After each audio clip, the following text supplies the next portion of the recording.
सबसे पहले तो जिसके बारे में हम लोगों को हर साल बताया जाता है या हर साल समझाने की कोशिश की जाती है कि यह देश आजाद हो गया है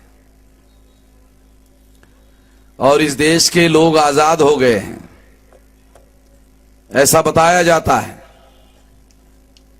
15 अगस्त को लाल किले के प्राचीर से देश का प्रधानमंत्री देश आजाद हो गया है और देश के आजादी को 50 साल हो गए, 60 साल हो गए, 65 साल हो गए, 66 साल हो गए, 67 साल हो गए। वो हर साल जो है गिनती बढ़ा करके हम लोगों को बताते रहते कि अभी इतना साल हो गए, भूलना मत, इतना साल हो गया है, भाई आप भूल ना जाओगे, इतना साल हो गया करके वो सालों की आप लोगों को गिनती बताते रहते हैं। इसलिए ये बात मैं आप लोगों को बता रहा हूं कि 15 अगस्त 47 को क्या हुआ, अंग्रेज नाम का विदेशी चला गया और प्रधानमंत्री पंडित जवाहरलाल नेहरू को नॉमिनेट किया माउंटबेटन ने। ये डॉक्यूमेंट्री एविडेंस के आधार पर बोल रहा हूं।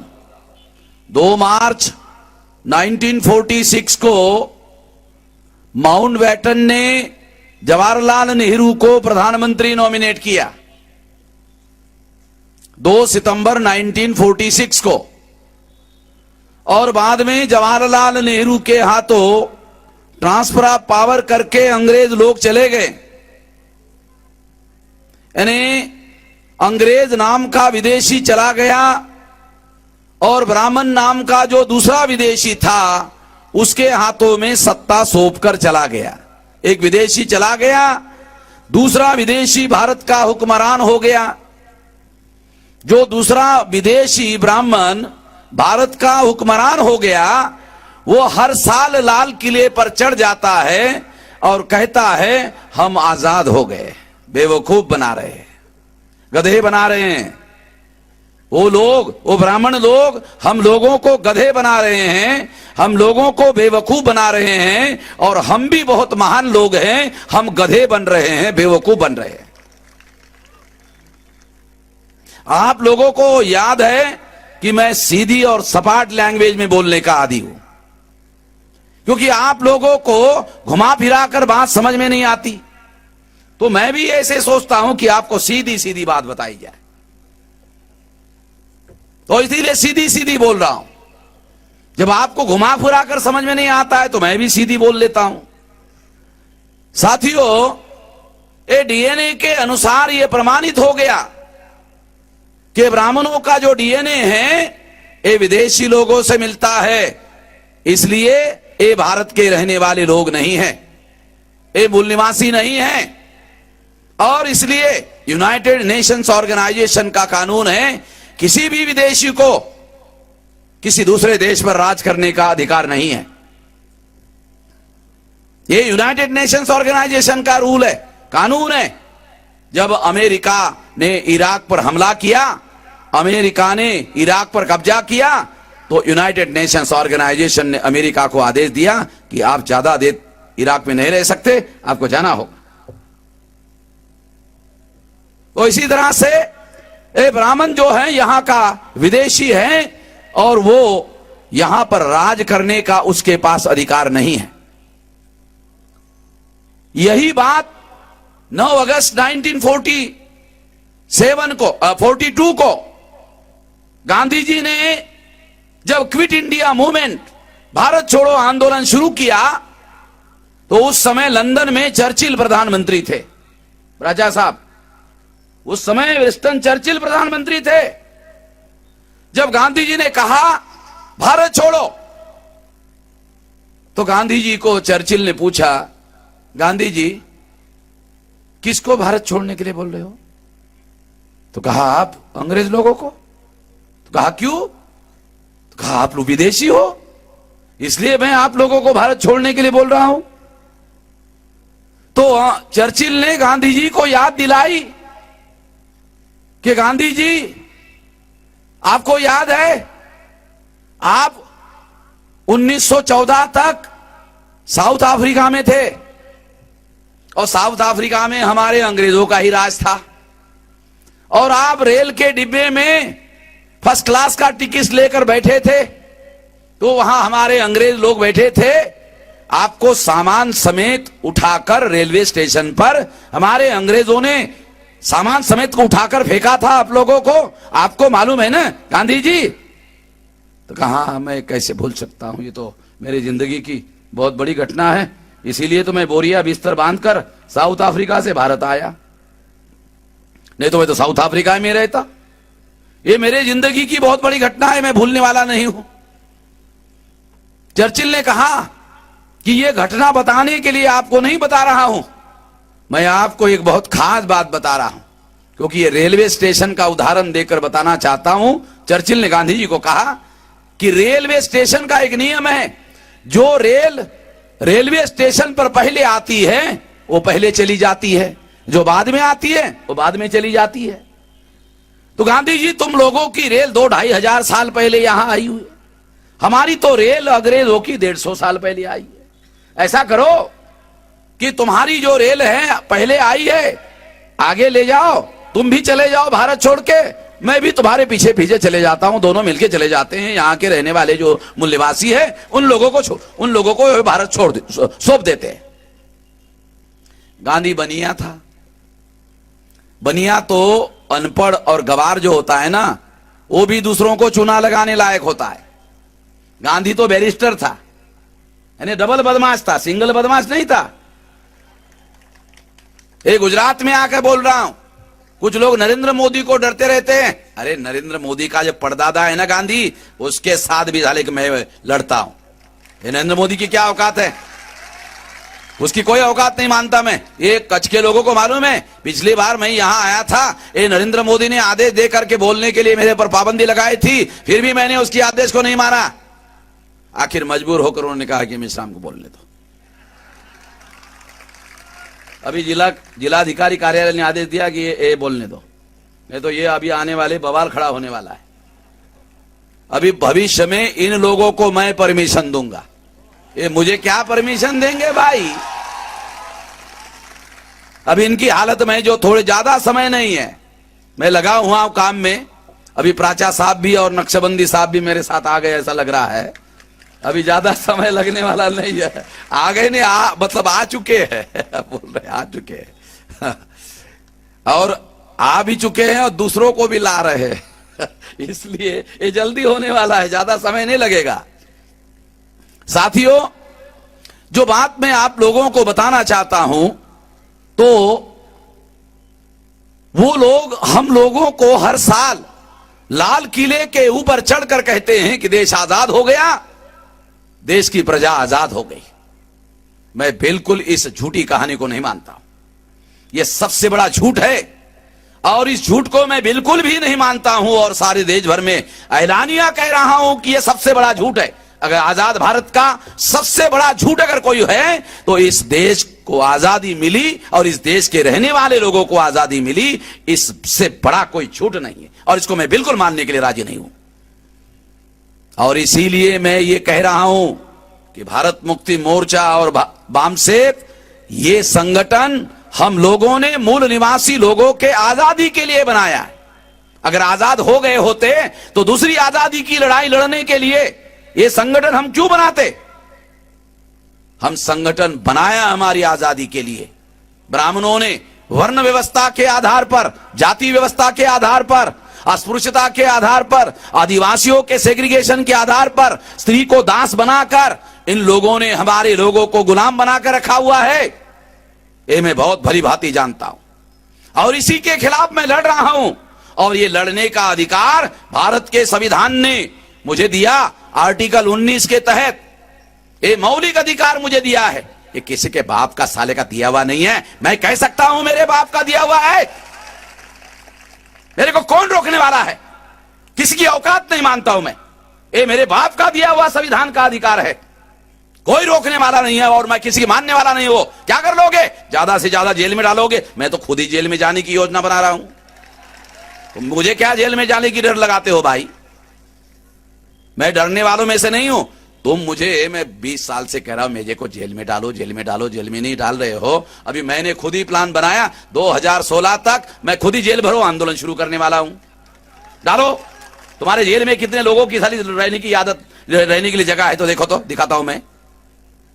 साथियों, जो बात मैं इस विषय के संदर्भ में मैं बताना चाहता हूं, तो इसलिए पहली बात आपको बताया कि इस देश को आजादी नहीं मिली, इस देश के मूल रहने वाले लोगों को आजादी नहीं मिली है। और इसलिए हमारी ये आजादी की जंग है, आजादी की लड़ाई है। आज आजादी में भारत सरकार ने खुद वर्ल्ड बैंक के सहारे से योजना बनाई थी। सेनगुप्ता कमेटी का रिपोर्ट घोषित हुआ और सेनगुप्ता कमेटी ने ये आंकड़े घोषित किए कि इस देश में 29 करोड़ लोगों का इनकम प्रति व्यक्ति प्रतिदिन 6 रुपया है, महीने का 180 रुपया। 26 करोड़ लोगों का इनकम प्रति व्यक्ति प्रतिदिन 11 रुपया, महीने का 330 रुपया। 28 करोड़ लोगों का इनकम प्रति व्यक्ति प्रतिदिन 20 रुपया, महीने का 600 रुपया। टोटल 83 करोड़ लोगों का इनकम मिनिमम 6 और मैक्सिमम 20 रुपया है। ये वर्ल्ड बैंक और भारत सरकार के प्लानिंग कमीशन ने जो सेनगुप्ता कमेटी बनाई थी उसका रिपोर्ट है। और ये रिपोर्ट ये साबित करता है, क्या साबित करता है? कि यदि इस देश को आजादी मिली थी और इस देश में रहने वाले लोगों को आजादी मिली थी, अगर ये सच है, तो जो लोग भूखमरी और भूखमरी का जीवन यापन कर रहे हैं, जीवन जीने के लिए मजबूर कर दिए गए हैं, अगर वो आजाद भारत के 67 साल में भूखमरी और अर्ध भूखमरी का जीवन जी रहे हैं, तो क्या ये आजादी उन लोगों की भी आजादी है कि आजाद भारत में वो भूखमरी और अर्ध भूखमरी से जी रहे? क्या ये उन लोगों की भी आजादी है? और अगर उन लोगों की ये हालत है तो हम ये नहीं कह सकते कि ये आजादी उन लोगों की भी आजादी है। इसलिए मैं इस आजादी को बिल्कुल मानने के लिए राजी नहीं हूं। हम लोगों को अपने आजादी की लड़ाई लड़नी होगी। अंग्रेजों की गुलामी खत्म हो गई, अभी ब्राह्मणों की गुलामी बरकरार है। बाबा साहब आंबेडकर कहा करते थे, ज्योतिराव फुले कहा करते थे और शाहू महाराज कहा करते थे, ब्राह्मण अंग्रेजों के गुलाम हैं, हम ब्राह्मणों के गुलाम हैं। इसका मतलब हम गुलामों के गुलाम हैं। अंग्रेज चले गए, ब्राह्मण आजाद हो गए, ब्राह्मणों के गुलाम अभी भी गुलाम बने हुए हैं। इसलिए हम गुलाम हैं, ब्राह्मणों के गुलाम थे, ब्राह्मणों के। अंग्रेजों ने तो हमको डायरेक्ट गुलाम नहीं बनाया, अंग्रेज आने के पहले से ही हम ब्राह्मणों के गुलाम थे। अंग्रेज आ गए, उन्होंने ब्राह्मणों को गुलाम बनाया। हम पहले के ब्राह्मणों के गुलाम थे, इसका मतलब हम गुलामों के गुलाम थे। अंग्रेजों के गुलाम ब्राह्मण आजाद हो गए, ब्राह्मणों के गुलाम आज भी गुलाम बने हुए। ये हमारे लिए आजादी की अभी लड़ाई अभी हमारी जारी है, जो 1848 को ज्योतिराव फुले ने शुरू की थी। 1848 को हमारे आजादी की जंग ज्योतिराव फुले ने शुरू की थी। 1848 को तुम लोगों को पता नहीं है, तुम लोगों को जानकारी नहीं है। इस देश का सरकार चलाने वाली जो शासक जाति ब्राह्मण है, वो आप लोगों के दिमाग में ठूस रही है, भूसा भर रही है कि आजादी की लड़ाई गांधी जी ने लड़ी थी। अरे ज्योतिराव फुले ने 1848 को हमारे आजादी की लड़ाई शुरू की थी, तब गांधी पैदा हुआ था क्या? पैदा हुआ था? मैं उन लोगों को ऐलानिया कहता हूं कि 2 अक्टूबर 1869 को गांधी पैदा हुआ। हमारे आजादी का आंदोलन 1848 को शुरू हुआ। 1848 को हमारे आजादी का आंदोलन शुरू हुआ। हमारे आजादी का आंदोलन शुरू होने के 21 साल बाद गांधी पैदा हुआ। तारीख के साथ बोल रहा हूं, किसी को ऐलान या किसी को अगर गलत लगता है तो तारीख के साथ। मैं तो कहता हूं, 20 साल से कह रहा हूं, भाई ब्राह्मणों, तुम अपने को विद्वान कहते हो, तुम अपने को पंडित कहते हो, बहुत बुद्धिमान कहते हो, मेरे अकेले से बहस कर लो। 10 ब्राह्मण 1 ब्राह्मण बहुत हो गया, ज्यादा साला बोलने की जरूरत ही नहीं है, ज्यादा लोगों की जरूरत नहीं है। तो 20 साल से कह रहा हूं, मेरे से कोई बहस करने के लिए तैयार नहीं है, क्योंकि उनको मुंह पर दस्तावेजी एविडेंस फेंक के मारूंगा तो उनका मुंह तो वैसे ही बंद हो जाएगा, उनको मालूम है। इसलिए मेरे साथ बहस करने के लिए कोई भी नहीं आता।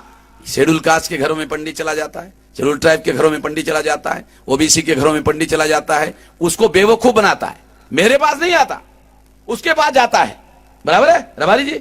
उसको वो सीधा आदमी है, बोला शंकर आदमी है, उसको वाला चुतिया बनाता रहता है, बेवकूफ बनाता रहता है। अबे मेरे पास आ जा, मेरे पास तो तुम्हारी चलने वाली नहीं है, मैं चलने देता हूं, सारे देश भर में नहीं चलने देता हूं तो तुम्हारी कहां चलने दूंगा।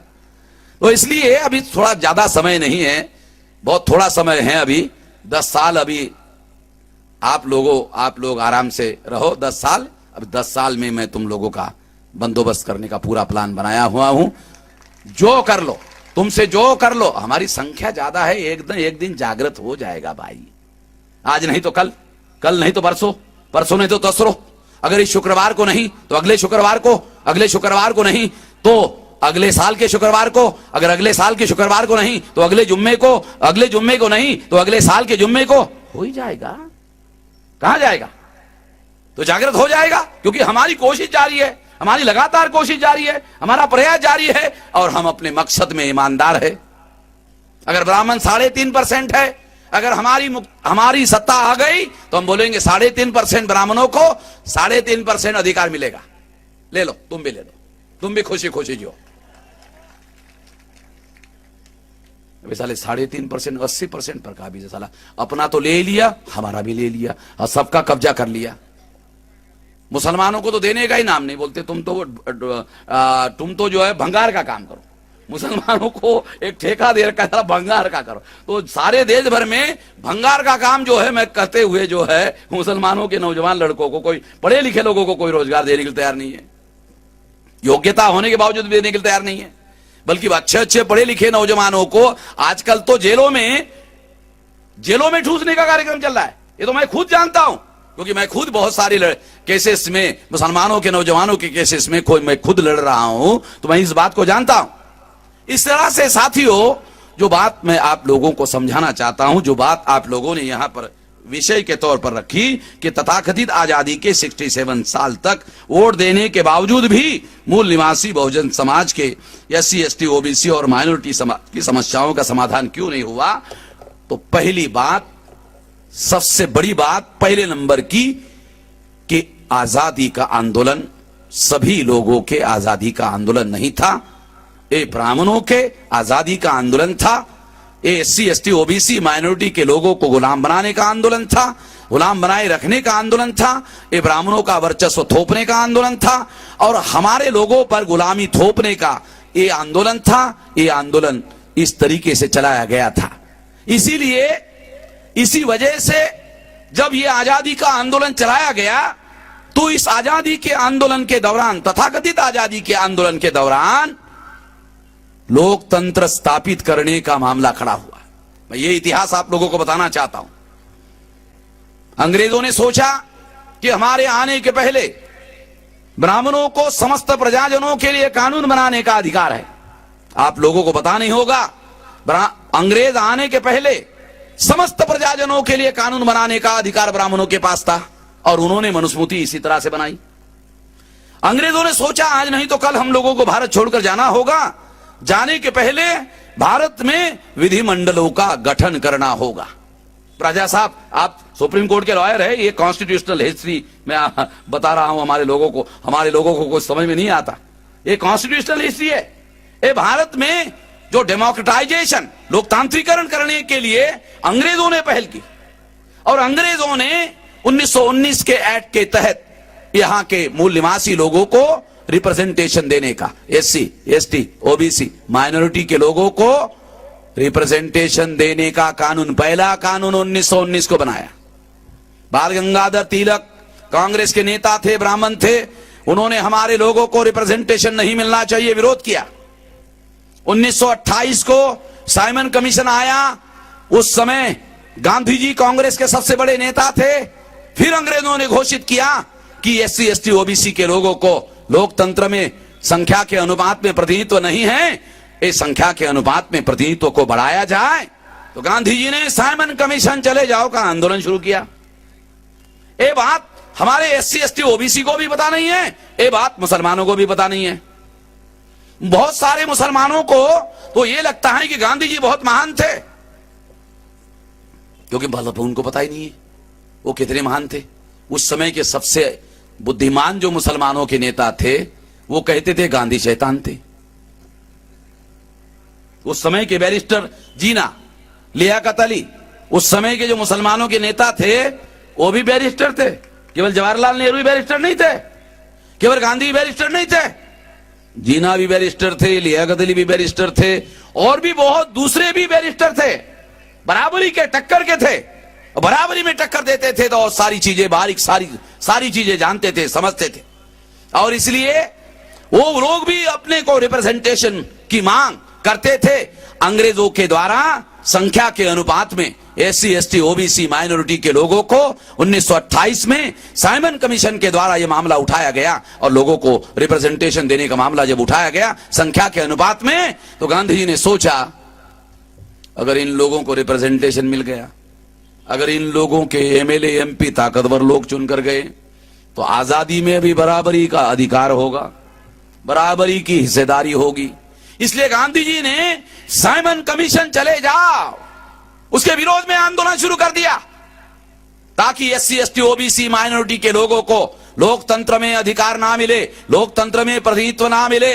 यह आंदोलन गांधी जी का इतना ज्यादा उग्र आंदोलन था कि पंजाब में लाला लजपत राय, जो कांग्रेस के सबसे बड़े नेता थे उस समय, गांधी जी के बाद में जो बड़े बड़े नेता थे, गांधी जी से भी सीनियर थे, गांधी जी से भी सीनियर थे, तो लाला लजपत राय के छाती पर लाठी पड़ने से लाला मारे गए।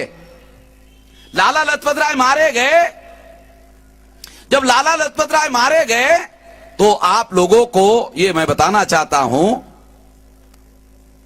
उसको ले जाओ, उसको उधर बिठाओ, कुर्सी में बिठाओ ले जाके। डॉक्टर ने उसको ज्यादा दवा दिया है, इस वजह से ऐसा हुआ है। डॉक्टर की गलती, उसकी गलती नहीं है, भोला शंकर आदमी है।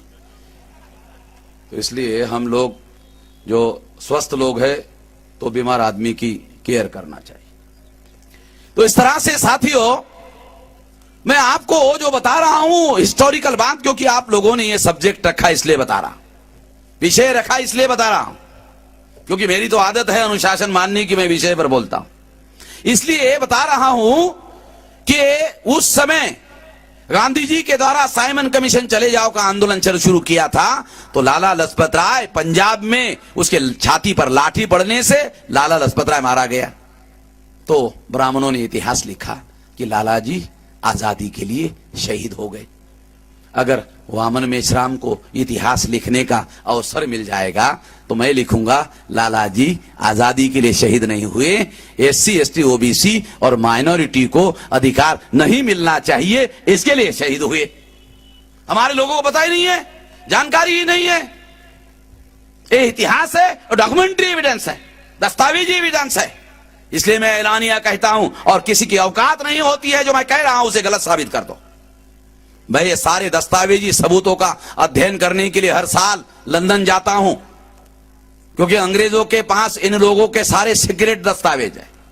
अंग्रेज भी बड़े अजीब किस्म के लोग हैं, वो 10-10, 20-20 साल के बाद थोड़ा थोड़ा निकालते, इसलिए मुझे बार बार जाना पड़ता है वहां अभ्यास करने के लिए।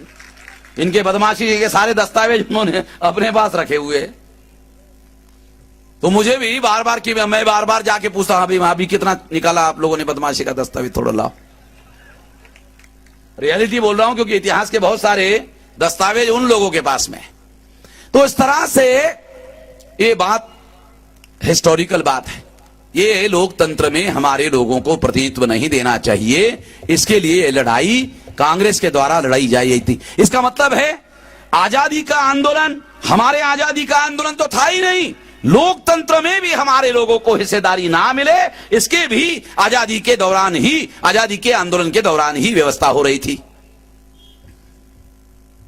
इस बात को हमको समझने की जरूरत है, इस बात को जानने की जरूरत है, क्योंकि जो आज हम लोग वोट दे रहे हैं मगर हमारी समस्या का समाधान नहीं हो रहा है। क्यों नहीं हो रहा है? अरे इसमें जड़े हैं, ये आजादी के आंदोलन के अंदर इस समस्या की जड़े हैं।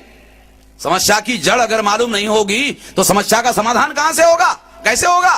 बिल्कुल नहीं हो सकता। इसलिए बता रहा हूं साथियों, मैं आप लोगों को एक और बात भी बताना चाहता हूं। उसके बाद में राउंड टेबल कॉन्फ्रेंस का आयोजन अंग्रेजों ने किया।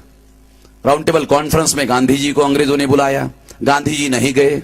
दूसरे राउंड टेबल कॉन्फ्रेंस में गांधी जी को बुलाया गया, बाबा साहब आम्बेडकर भी गए, पहले भी गए, दूसरे भी गए। और जब गांधी जी गए तो दूसरे राउंड टेबल कॉन्फ्रेंस में गांधी जी ने जो भाषण दिया, वो भाषण मैं आप लोगों को बताना चाहता हूं। गांधी जी ने भाषण दिया और कहा कि यदि अंग्रेज लोग मुझे आजादी देना चाहते हैं और इस आजादी में अछूतों को अलग मताधिकार देना चाहते हैं, तो मुझे ऐसी आजादी बिल्कुल नहीं चाहिए। एक गांधी जी का भाषण रिकॉर्ड में है और मेरे पास दस्तावेजी एविडेंस है। इसका मतलब यह है कि गांधी जी ये कह रहे थे कि मुझे आजादी चाहिए, मगर आजाद भारत में अछूतों को मैं अधिकार देने के लिए तैयार नहीं हूं। ये डॉक्यूमेंट्री एविडेंस है।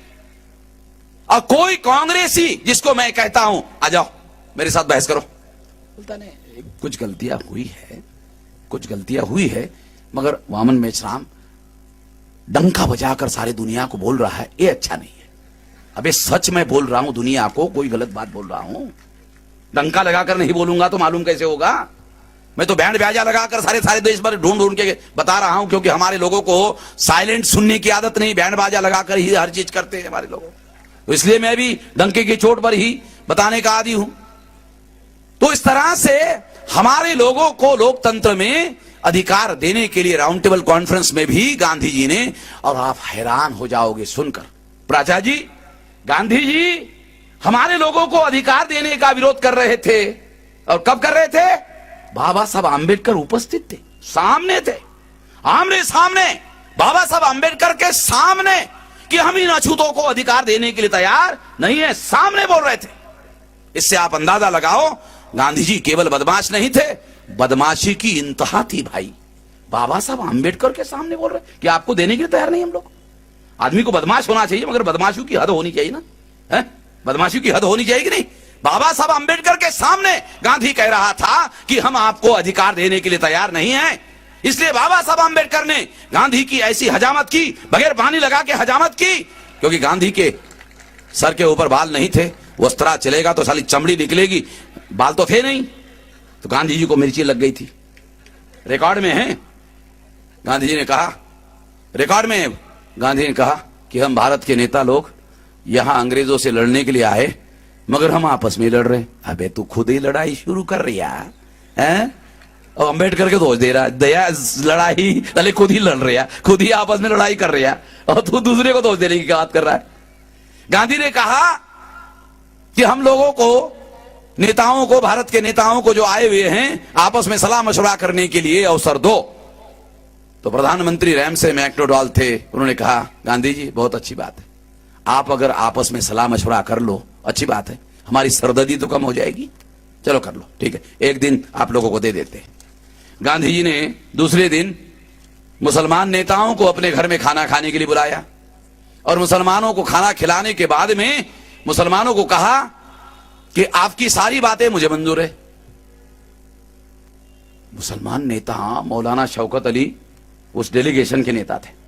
मौलाना शौकत अली को बड़ी हैरानी हुई कि ये बनिया आदमी लेना जानता है, देना नहीं जानता, आज उदार कैसे हो गया? क्योंकि ये बनिया जो है ये लेना जानता है, ये देना नहीं जानता, आज इतना उदार कैसे हो गया? मौलाना शौकत अली भी बहुत होशियार नेता थे मुसलमानों के, उनको डाउट हो गया। उन्होंने गांधी जी को पूछा, गांधी जी इसके बदले में हमको कुछ करना होगा क्या? क्योंकि वो आदमी होशियार थे। उन्होंने कहा गांधी जी ये जो आप दे रहे हो इसके बदले में हमको कुछ करना होगा क्या? हाँ, केवल एक बात करें, ये आपकी 14 मांगे हैं, ये मुझे मंजूर है, मगर मेरी एक बात, आपकी 14 बातें मुझे मंजूर है, मेरी एक बात मान लो। वो कौन सी? कि कल राउंड टेबल कॉन्फ्रेंस की मीटिंग होगी तो आप बाबा साहब आम्बेडकर ने जो मांगी थी उसका आप विरोध करो। मौलाना शौकत अली ने क्षण भर सोचा कि देने लेने का अधिकार तो साला अंग्रेजों के पास में है, गांधी के पास तो है नहीं। अगर मान लो गांधी की बात को इनकार करके अंग्रेज दे देते हैं तो अछूतों और मुसलमानों का तो झगड़ा लग जाएगा। कहीं गांधी साला हमारा झगड़ा तो नहीं लगाना चाहता? तुरंत मौलाना शौकत अली को बात समझ में आई। मौलाना शौकत अली ने गांधी जी को कहा, गांधी जी आप कहते हो इसका विरोध करो, उसका विरोध करो, उसका विरोध करो, हम किसी का विरोध नहीं करेंगे। आपको हमारी बातें मंजूर है तो ठीक है, नहीं है नमस्कार। गांधी जी को मौलाना शौकत अली नमस्कार कहा और बाबा साहब आम्बेडकर जहां रुके थे वहां सीधे चले गए और कहा कि अम्बेडकर, आपके खिलाफ गांधी जी ने हमारे पास एक प्रस्ताव दिया है। बाबा साहब ने पूछा क्या? ऐसा ऐसा प्रस्ताव दिया है। अच्छा। बाबा साहब आम्बेडकर ने प्रेस में स्टेटमेंट दिया कि गांधी जी हमारे खिलाफ षड्यंत्र कर रहे हैं, गुप्त षड्यंत्र कर रहे हैं, क्योंकि वो आमने सामने बात करने के लिए प्रधानमंत्री से समय मांगा, वो आमने सामने बात नहीं कर रहे हैं, मेरे पीछे मुसलमानों के साथ गुप्त वार्तालाप करके गुप्त षड्यंत्र कर रहे हैं।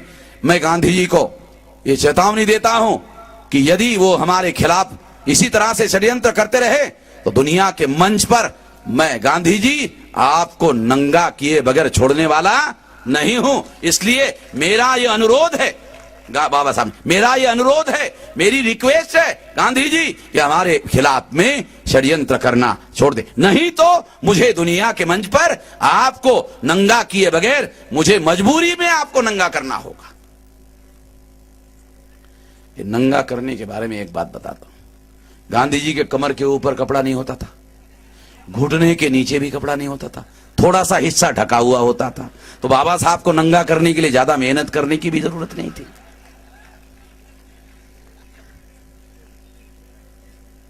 उदाहरण के लिए आप लोगों को बता रहा हूं, ये सारी बातें रिकॉर्ड में हैं। और दूसरे दिन जब राउंड टेबल कॉन्फ्रेंस शुरू हुई, गांधी जी का षड्यंत्र फेल हो गया। इसलिए दूसरे दिन राउंड टेबल कॉन्फ्रेंस में गांधी जी चुप हो गए, क्योंकि उनको मालूम हो गया था ये तो नंगा हो गया मेरा मामला, षड्यंत्र एक्सपोज हो गया। जो षड्यंत्रकारी होता है वो महात्मा नहीं होता, और जो महात्मा होता है वो षड्यंत्रकारी नहीं होता। मैं ये बात आप लोगों को भी और मुसलमानों को भी समझाना चाहता हूं कि उस समय के जो मौलाना शौकत अली थे, उन्होंने अनुसूचित जाति के लोगों के अधिकारों का समर्थन किया।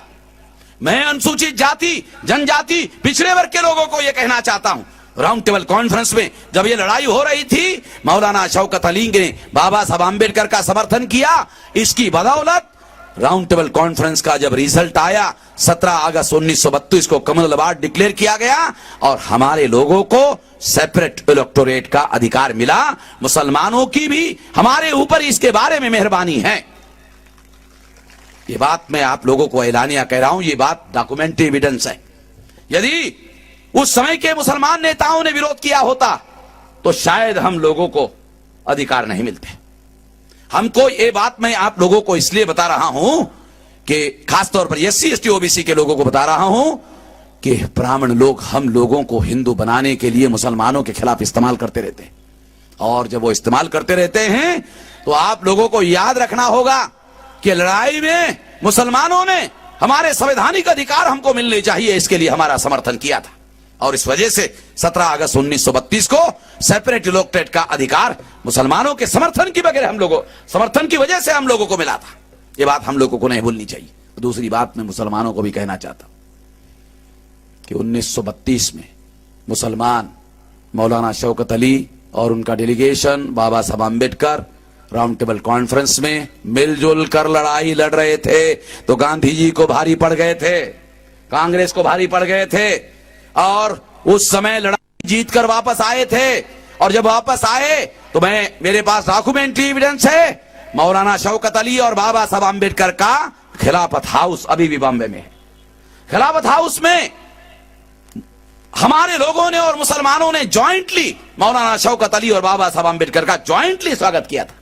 इसके फोटोग्राफ्स अवेलेबल है, इसका डॉक्यूमेंट अवेलेबल है। मैं इसलिए दोनों तरफ के लोगों को इसलिए बता रहा हूं कि अब फिर मौका आ गया है, हम लोगों को अभी अच्छा मौका आया हुआ है। इसलिए हम लोगों को मिलजुल कर भविष्य में जो इतिहास से हमको सबक सीखकर ये लड़ाई फिर उसी तरह से आगे बढ़नी होगी, इसी तरह से आगे बढ़ाना होगा और मिलजुल कर ये लड़ाई लड़नी होगी। इसके लिए मैं दोनों तरफ के लोगों को यह अनुरोध करता हूं कि इस पर आप लोग विचार करो। ये सफलता हासिल करने का तरीका है, इतिहास ने इसे सिद्ध किया है।